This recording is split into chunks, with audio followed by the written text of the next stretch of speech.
देखो पाकिस्तान में सही है, कौन सपोर्ट कर रहा है टेररिज्म, इंडिया किसकी वजह से परेशान है, देख लिए। ठीक है, आगे देखते हैं क्या। Since the early 1980s the growing menace of terrorism has been adversely affecting the process of national integration and national building in India. अपने को यही दो चीज़ में फोकस करके रखना है, national integration and nation building in India. यही दो चीज़ चाहिए ना, यही दो चीज़ अपना गोल है ना, नेशनल इंटीग्रेशन होना और नेशन बिल्डिंग करना। मतलब एकजुट सबको लाना, नेशन का डेवलपमेंट होना, यूनिटी लाना इंडिया के लोगों में, है ना, यही सब चीज़ करना है आप लोग को। तो ये सब चीज़ करने के लिए जो चैलेंज हम लोग फेस कर रहे हैं टेररिज्म, उसमें एक बहुत ज़्यादा मतलब आज का टाइम में देखा जा रहा है बहुत बड़ा चैलेंज हो गया है। बाकी सब जो अपने पहले पढ़े, रीजनलिज्म हुआ, कास्टिज़म हुआ, कम्युनलिज्म हुआ, ये सब पहले वायलेंस नहीं क्रिएट करता है, पहले मतलब धीरे धीरे करके बढ़ेगा और एक लास्ट स्टेज आता है जब वायलेंस में कन्वर्ट हो जाता है। बट टेररिज्म में क्या है, ये स्टार्ट ही वायलेंस से होता है। देखते हो ना कि वहाँ पे क्या किए, मार दिए, वहाँ पे क्या किए, बॉम्ब फोड़ दिए, वहाँ पे क्या किए, वो गोली मार दिया। तो ये स्टार्ट ही वायलेंस से होता है। तो ये ज़्यादा मतलब वायलेंस फॉर्म है। ओके, ये ज़्यादा वायलेटेड है बाकी चैलेंजेस में से एज़ कम्पेयर टू बाकी जितने चैलेंजेस हम पढ़े हैं, उसमें से ये ज़्यादा वायलेंस को सपोर्ट करता है। ठीक है, सो ये ज़्यादा प्रॉब्लम क्रिएट करता है nation integration and nation building में, है ना, क्योंकि ये इंडिया के अंदर नहीं, ये बाहर से ऑलरेडी सपोर्ट किया जा रहा है। ऐसा नहीं कि इंडिया के अंदर में ही लोग टेररिस्ट बन जा रहे हैं, यहीं के लोगों को मार रहे हैं, यहीं पर रह जा रहे हैं, नहीं, बाहर से सब, बाहर से एक्सपोर्ट किया जा रहा है टेररिज्म इंडिया में। क्यों? क्योंकि इंडिया के सोसाइटी को डीस्टेबलाइज़ करना, इंडिया के पॉलिटिकल एनवायरनमेंट को डीस्टेबलाइज़ करना, उसके डेवलपमेंट को रोकना, नेशनल इंटीग्रेशन को रोकना, है ना, ये सब कंडीशन के लिए बाहर से जो टेररिज्म को एक्सपोर्ट किया जा रहा है, वो चीज़ ज़्यादा प्रॉब्लम क्रिएट कर रहा है इंडिया के लिए। ठीक है, India has been successfully meeting the challenge being posed by the forces of terrorism but the cause of this exercise been very high. ऐसा नहीं है कि देखो, इंडिया में जब टेररिस्ट एक्टिविटी होता है तो इंडियन गवर्नमेंट ऐसा नहीं है कि बैठ करके सिर्फ देखते रहता है कि नहीं वहाँ वो मार दिया उसको, ठीक है चलो, वहाँ वो बम फोड़ दिया, ठीक है चलो, नहीं, उसके अगेंस्ट में बहुत सारा कार्रवाई किया जाता है, बहुत सारा स्टेप्स लिया जाता है ना।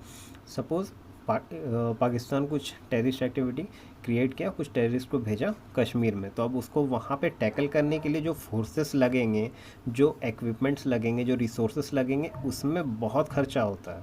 ओके, कश्मीर में कोई मतलब पता चला कोई इंटेलिजेंस से कि वहाँ पे कुछ होने वाला है बड़ा, मतलब बम वगैरह वो लोग फोड़ने वाले हैं, तो अब बाकी जो कश्मीर के एडमिनिस्ट्रेशन है, इंडियन गवर्नमेंट जो है, तो वहाँ पे वो ज़्यादा सतर्क हो जाएगा, बाहर से फोर्सेस बुलाएगा, बाहर से इक्विपमेंट्स लाएगा, अपना रिसोर्सेज यूज़ करेगा। तो टैकल तो हो जाता है बहुत सारा प्रॉब्लम, बहुत सारा मतलब टेररिस्ट एक्टिविटी को हम लोग अवॉइड कर देते हैं होने से, वो होने से पहले ही हम लोग रोक देते हैं, लेकिन वो रोकने के चक्कर में हम लोग का खर्चा बहुत होता है। ठीक है, बहुत ज़्यादा हम लोग को कॉस्ट पड़ जाता है, बहुत सारे बाहर से हम लोग को सामान खरीदना पड़ता है। अभी तो आप लोग सुने होंगे, इंडिया राफेल जेट कहाँ से खरीदा, न्यूज़ में तो सुने होंगे, 4 दिन पहले वही गाना चल रहा था ना न्यूज़ सब में कि राफेल जेट आया, राफेल जेट आया, कहाँ से आया, फ्रांस से लिए हैं। ठीक है, S-400 जो हम लोग का मिसाइल टेक्नोलॉजी है, वो कहाँ से लिए हैं, रशिया से लिए हैं। तो ये सब जो इतना महंगा महंगा चीज़ हम लोग जो सब लेकर के आते हैं, खर्चा करते हैं, क्यों? इसका one of the main reason है टेररिस्ट को टैकल करना। ठीक है, टेररिज्म को टैकल करना, कोई दूसरे कंट्री से हमारे कंट्री में कोई टेररिस्ट एक्टिविटी होगा तो उसको टैकल करना है। ठीक है, उसके साथ साथ ये भी है कि दूसरे कंट्रीज़ को चेक एंड बैलेंस में रखना, चाइना को चेक एंड बैलेंस में रखना कि वो कुछ गलत एक्टिविटी नहीं करे हमारे साथ बस। बट टेररिस्ट एक्टिविटी को भी चेक करना, ये one of the major challenge है। ठीक है, ये इसके कारण भी वो सब हमें खर्चा करके लाना पड़ता है, ख़रीद करके लाना पड़ता है वो सब सामान दूसरे कंट्री सबसे, सब बहुत खर्चा होता है। ठीक है, एक्सरसाइज है बिन वेरी हाई। ठीक है, कॉस्ट आफ्टर 26/11, ये दो टू डेट हमेशा याद रखना। ठीक है, इंडिया में हुआ तो जो 26/11 में हुआ था, और USA में जो हुआ था वो 9/11 में हुआ था। ये दो टू डेट याद रखना, बड़ा बड़ा टेररिस्ट एक्टिविटी है ना। 26/11 में जो ताज होटल में अटैक हुआ था, और 9/11 में जो वर्ल्ड ट्रेड सेंटर में WTC में जो अटैक हुआ था, ये दो टू डेट याद रखना। ठीक है, after 26/11 India has taken several meaningful and strong steps for safeguarding the security of the country. देखो, 26/11 से पहले जैसे इंडिया लाइटली लेता था ना टेररिज्म को, टेररिस्ट एक्टिविटी को, उतना ज़्यादा मतलब ध्यान नहीं देता था, इंटेलिजेंस के ऊपर उतना ज़्यादा भरोसा नहीं करता था। तो 26/11 का जब इंसिडेंट हुआ, उसके बाद से हम लोग बहुत ज़्यादा मतलब कॉशियस हो गए, बहुत ज़्यादा मतलब ध्यान रखने लग गए ये सब एक्टिविटी में, बहुत ज़्यादा इंटेलिजेंस हम लोग बढ़ा दिए कि नहीं, ऐसा एक्टिविटी फिर से फ्यूचर में कभी रिपीट ना हो बोल करके। ठीक है, क्योंकि ये बहुत लार्ज स्केल में डिस्ट्रक्शन करके चल गया था इंडिया में। Okay, the hangings of Ajmal Kasab and Afzal Guru have given a strong signal to the terrorists that India is fully determined to fight the Finnish terrorism. ये दो टेररिस्ट को इंडिया में फांसी का सज़ा दे दिया गया था, ठीक है, उनके टेररिस्ट एक्टिविटी की वजह से। और इनको फांसी सज़ा का देने का कारण क्या था? एक सिंबल क्रिएट करना कि नहीं, हमारे कंट्री में अगर कोई आकर के टेररिज्म फैलाएगा ना तो हम लोग उसके साथ ऐसा ही करेंगे। तो बाकी टेररिस्ट को देख करके एक सबक मिले, एक यहाँ पे उनको सिग्नल मिले कि नहीं ये ऐसा नहीं करना चाहिए, नहीं तो उन लोग भी हमारे साथ गलत कर सकते हैं, ठीक है। नेक्स्ट देखो, for eliminating terrorism India has been cooperating with all major powers of the world. Attempts are being made to formulate, adopt, and get enforced a global convention against terrorism. Further, several initiatives have been taken to compel Pakistan to abandon its policy of supporting and using terrorism as an instrument of its foreign policy. अब देखो, India ऐसा नहीं है कि चुपचाप बैठा हुआ और देख रहा है हाथ पे हाथ रख करके, नहीं, वो बाकी कंट्रीज़ जो है ना वर्ल्ड के, उन लोग के साथ भी मिल करके टेररिज्म को टैकल करने का, कैसे हम लोग टेररिज्म को कम कर सकते हैं, वो स्टेप्स के बारे में देख रहा है, क्या करना नहीं करना है बोल करके। यूएसए के साथ भी बहुत सारे ट्रीटी साइन किया है, इंटरनेशनल ऑर्गेनाइजेशन के साथ भी बहुत सारे ट्रीटी साइन किया गया है कि टेररिस्ट एक्टिविटी जो बहुत ज़्यादा बढ़ते जा रहा है उसको कैसे करें, कम करें, कैसे करके उसको डिक्रीज़ करें हम। ओके, अभी रिसेंटली सुने होंगे, पता नहीं यार आप लोग सुने होंगे कि नहीं, पाकिस्तान को ग्रे लिस्ट में डाल दिया गया था, ठीक है, ग्रे लिस्ट में डाल दिया गया था।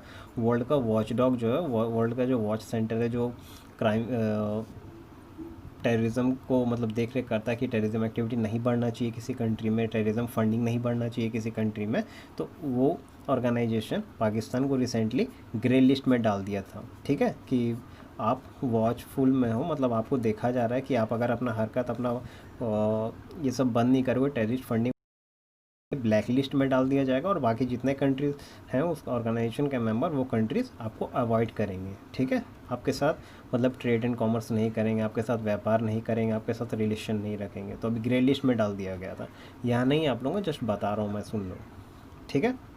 तो बहुत सारा मतलब स्टेप्स लिया जा रहा है इंडिया के लिए, ये टेररिस्ट एक्टिविटी को हैंडल करने के लिए ग्लोबल कन्वेंशन बनाया जा रहा है, इंटरनेशनल ऑर्गेनाइजेशन से मिलकर एक ये बहुत सारा स्टेप्स लिया जा रहा है, यूएसए के साथ मिलकर के बहुत सारे स्टेप्स लिया जा रहा है, बट फिर भी हो रहा है, कम हो रहा है, बट उतने लार्ज स्केल पे कम नहीं हो रहा है, फिर भी बढ़ता ही जा रहा है, ठीक है।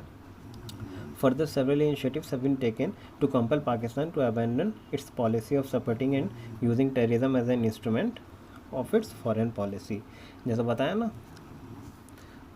ग्रे लिस्ट में डाल दिया गया था कि आप टेररिस्ट फंडिंग को कम करो, टेररिस्ट को सपोर्ट मत करो, नहीं तो आपको ब्लैक लिस्ट में डाल दिया जाएगा, धमकी दे के रह गए थे ये लोग को पाकिस्तान को। तो किया जा रहा है पाकिस्तान को कंट्रोल करने के लिए बहुत सारा काम, बट पाकिस्तान मानता नहीं है, ओके, कुत्ता का दूंगा मतलब टेढ़ा का टेढ़ा रहेगा, वो मानेगा नहीं बिल्कुल भी, चाहे जो कर लो उसके साथ। Pakistan itself is now suffering from terrorist violence and pressure, and this fact has been now forcing it to see reason and act decisively against the terrorist organization operating from its territory, पाक area and POK।